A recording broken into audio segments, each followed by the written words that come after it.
नमस्कार दोस्तों, स्वागत है आप सभी का मेरे YouTube चैनल में। तो आज आप सुनेंगे मुंशी प्रेमचंद्र की लिखी कहानी आखिरी तोहफा भाग 2। मालती,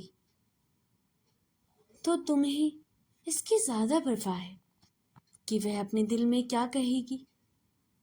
मैं क्या कहूंगी इसकी जरा भी परवाह ना थी।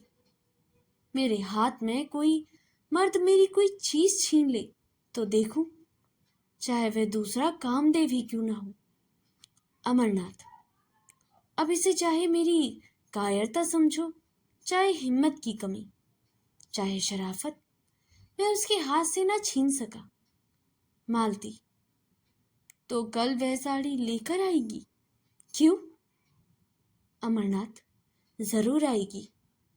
मालती, तो जाकर मुंह धो आओ। तुम इतने नादान हो यह मुझे मालूम न था। साड़ी देकर चले आए, अब कल वह आपको देने आएगी। कुछ भंग तो नहीं खा के आए? अमरनाथ, खैर, इसका इम्तिहान कल ही हो जाएगा। अभी तुम क्यों बदगुमानी करती हो? इस शाम को जरा देर के लिए मेरे घर तक चली चलना। मालती, जिससे आप कहें कि यह मेरी बीवी है। अमरनाथ, मुझे क्या खबर थी कि वह मेरे घर आने के लिए तैयार हो जाएगी, नहीं तो कोई और बहाना बना देता।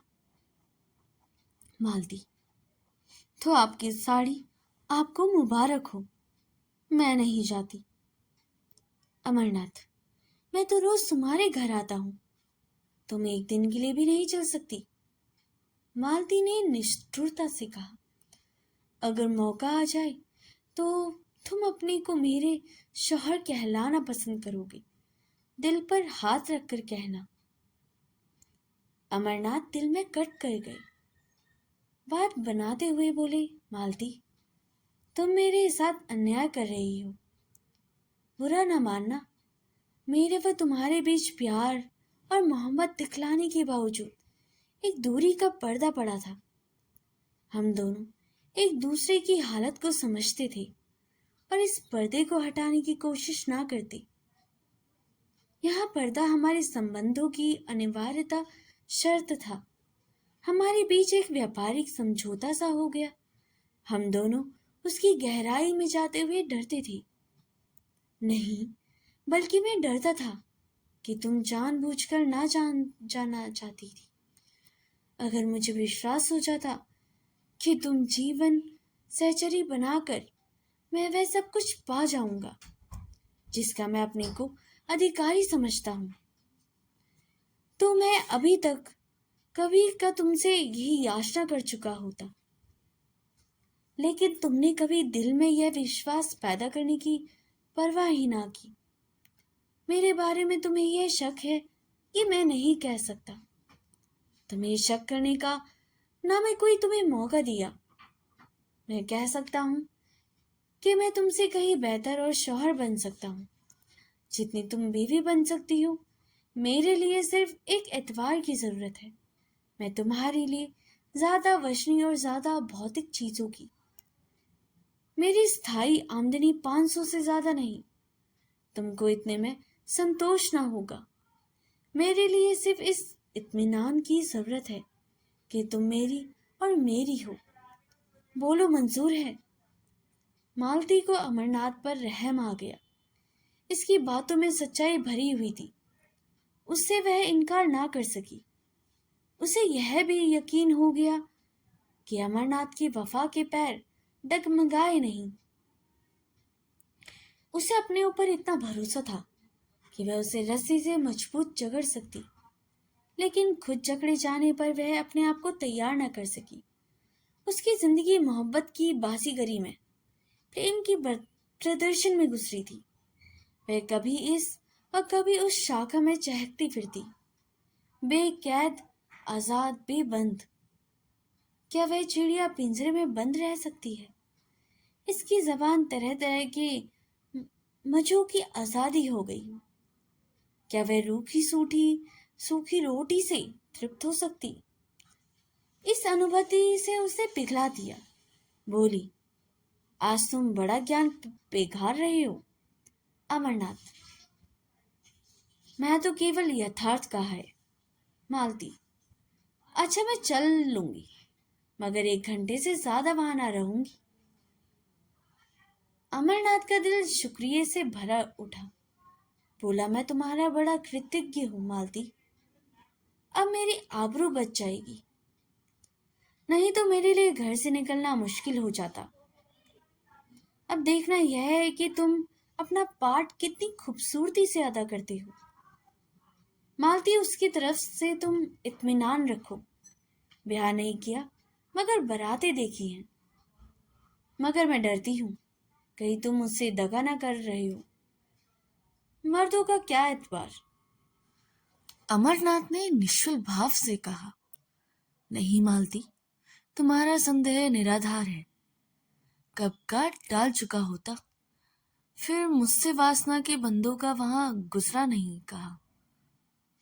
दूसरे दिन अमरनाथ 10 बजे ही दर्जी की दुकान पर जा पहुंचे और सिर पर सवार होकर कपड़े तैयार कराए। फिर घर आकर नए कपड़े पहने और मालती को बुलाने चले। वहां देर हो गई।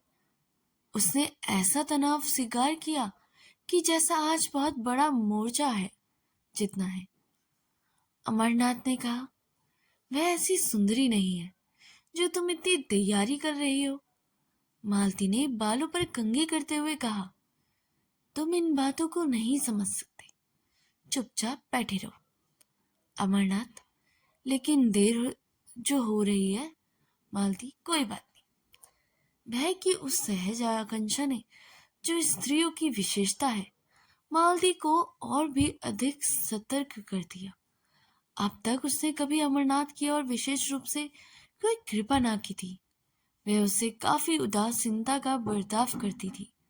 लेकिन कल अमरनाथ ने बंकिमा से उसे एक संकट की सूचना मिल चुकी थी और वह उस संकट का अपनी पूरी शक्ति से मुकाबला करना चाहती थी। शत्रु को तुच्छ और अपदार्थ समझना स्त्रियों के लिए कठिन है। आज अमरनाथ को अपने हाथ से निकालते वह अपनी पकड़ को मजबूत कर रही थी। अगर इस तरह उसकी चीजें एक एक करके निकल गई तो फिर वह अपनी प्रतिष्ठा कब तक बनाए रख सकेगी। जिस चीज पर उसका कब्जा है उसकी तरफ कोई आंख ही क्यों उठाए। राजा भी तो एक एक अंगुल जमीन के पीछे जान देता है। वह इस नए शिकारी को हमेशा के लिए अपने रास्ते से हटा देना चाहती थी, उसके जादू को तोड़ देना चाहती थी। शाम को वह परी जैसी अपनी नौकरानी और नौकर के साथ लेकर अमरनाथ के घर चली। अमरनाथ ने सुबह 10 बजे तक मर्दाने घर को चाचटेपन का रंग देने का खर्चा किया था।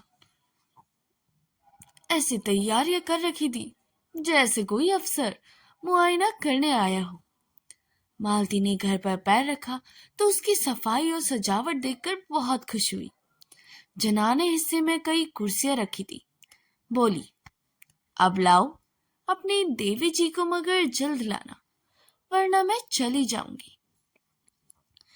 अमरनाथ लपके हुए विलायती दुकानों पर गए। आज भी धरना था, तमाइशों की वही भीड़। वहां देवी जी नहीं, पीछे की तरफ गए तो देवी जी एक लड़के के साथ उसी भैंस में खड़ी थी। अमरनाथ ने कहा, माफ कीजिएगा, मुझे देर हो गई। मैं आपके वादे की याद दिलाने आया हूं। देवी जी ने कहा, मैं तो आपका इंतजार कर रही थी। चलो सुमित्रा, जरा आपके घर हो आए। कितनी देर है? अमरनाथ बहुत पास है, एक तांगा कर लूं। 15 मिनट में अमरनाथ दोनों के लिए घर पहुंचे। मालती ने देवी जी को देखा और देवी जी ने मालती को। एक किसी रईस का महल था, आलीशान। दूसरी किसी फकीर की कुटिया थी, छोटी सी तुच्छ। रईस के महल में आडंबर और प्रदर्शन था। फकीर की कुटिया में सादगी और सफाई। मालती ने देखा, भोली लड़की है जिसे किसी सुंदर नहीं कह सकते, पर उसके भोलेपन और सादगी में जो आकर्षण था उससे वह प्रभावित हुए बिना ना रह सकी। देवी जी ने भी कहा, एक वनी संवरी बेधड़क और घमंडी औरत है जो किसी न किसी वजह से उस घर में अजनबी सी मालूम हो रही है, जैसे कोई जंगली जानवर पिंजरे में गया हो। अमरनाथ सिर झुकाए मुजरिमों की तरह खड़े रहे और ईश्वर से प्रार्थना कर रहे थे कि किसी तरह आज पर्दा रह जाए। देवी ने आते ही कहा, बहन, आप भी सिर से पांव तक विदेशी कपड़े पहनी हुई हैं। मालती ने अमरनाथ की तरफ देखकर कहा, मैं और विदेशी विदेशी के फेरे में नहीं पड़ती। जो यह लाकर देते हैं वह पहनती हूँ, लाने वाले हैं ये, मैं थोड़ी ही बाजार जाती हूँ। देवी ने शिकायत भरी आंखों से अमरनाथ की तरफ देखकर कहा, आप तो कहते हैं यह इनकी फरमाइश है, मगर आप ही का कसूर निकल आया। मालती ने मेरे सामने इनसे कुछ मत कहो। तुम बाजार में भी दूसरे मर्दों से बातें कर सकते हो। जब वह बाहर चले जाएं तो जितना कहे सुन लेना, मैं अपने कानों से नहीं सुन सकती। देवी जी, मैं कुछ नहीं कहती नहीं, और बहन जी, मैं कह ही रही थी, क्या कर सकती हूँ, कोई जबरदस्ती तो नहीं, बस विनती कर सकता हूँ। मालती, इसका मतलब यह है कि इन्हें अपने देश की भलाई का जरा भी ख्याल नहीं। उसका ठेका तुम्ही ने लिया है। पढ़े लिखे आदमी हैं, 10 आदमी इज्जत करते हैं, अपना नफा नुकसान समझ सकते हैं। तुम्हारी क्या हिम्मत कि उन्हें उपदेश देने बैठो? या सबसे ज्यादा अक्लमंद तुम ही हो। देवी जी, आप मेरा मतलब गलत समझ रही हैं बहन। मालती, हाँ हाँ, गलत तो समझूंगी ही। इतनी अक्ल कहाँ से लाऊं कि आपकी बातों को मतलब समझूं? खद्दर की साड़ी पहन ली, झोली लटका ली, एक बिल्ला लगा लिया, बस अब अख्तियार है, जहां चाहे आए जाए, जिससे हंसे बोले, घर में कोई पूछता नहीं, जो जेल खाने का भी डर क्या। मैं इसे हुड़दंगापन समझती हूँ जो शरीफों की बहू बेटियों को शोभा नहीं देता। अमरनाथ दिल में कटे जा रहे थे, छिपने के लिए बिल ढूंढ रहे थे। देवी की पेशानी पर जरा बल न था, लेकिन आंखें डबडबा रही थी। अमरनाथ ने मालती से जरा तेज स्वर में कहा, क्यों खामखा किसी का दिल दुखाती हो?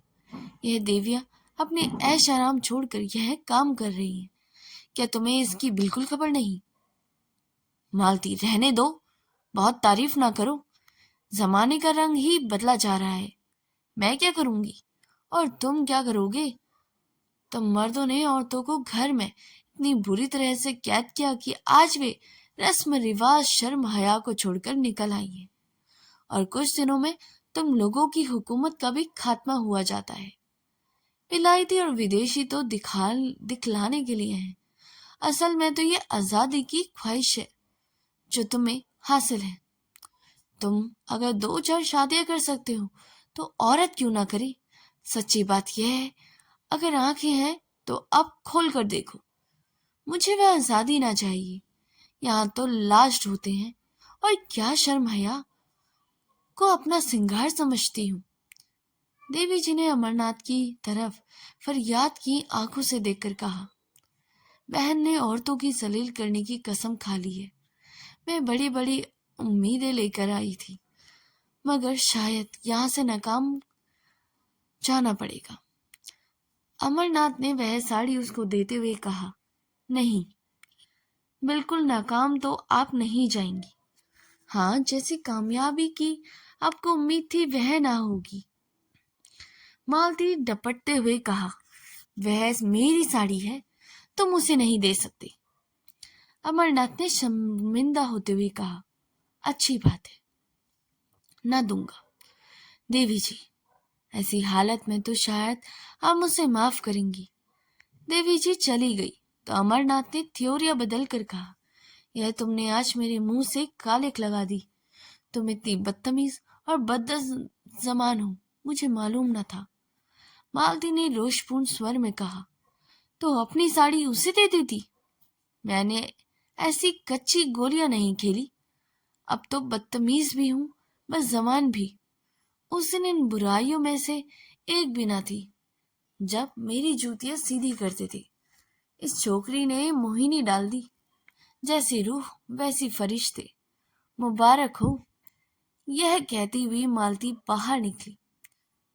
उसे समझा था जबान चलाकर और ताकत से वह उस लड़की को उखाड़ फेंकेगी, लेकिन जब मालूम हुआ कि अमरनाथ आसानी से काबू में आने वाला नहीं, तो उसे फटकार बताई। इन दामों अगर अमरनाथ मिल सकता था तो बुरा ना था। उससे ज्यादा कीमती वह उसके लिए दे ना सकी। अमरनाथ उसके साथ दरवाजे तक आए। जब वह तांगे पर बैठी तो विनती करते हुए बोले, यह साड़ी दो ना मालती, मैं तुम्हें कल इससे अच्छी साड़ी ला दूंगा। मगर मालती ने रूखेपन से कहा, यह साड़ी तो आप लाख रुपए में भी नहीं दे सकती। अमरनाथ ने थ्योरिया बदलकर जवाब दिया, अच्छी बात है, ले जाओ, मगर समझ लो यह मेरा आखिरी तोहफा है। मालती ने होठ चढ़ाकर कहा, इसकी परवाह नहीं, तुम्हारे बगैर मर नहीं जाऊंगी, इसका तुम्हें यकीन दिलाती हूँ। तो दोस्तों, यह स्टोरी यहीं पर समाप्त होती है। अगर आपको ये कहानी अच्छी लगी हो तो इसे ज़्यादा से ज़्यादा अपने मित्रों, सहपाठियों और परिवारजनों के साथ शेयर करना ना भूलिएगा। मिलते हैं अगली कहानी में। तब तक के लिए धन्यवाद।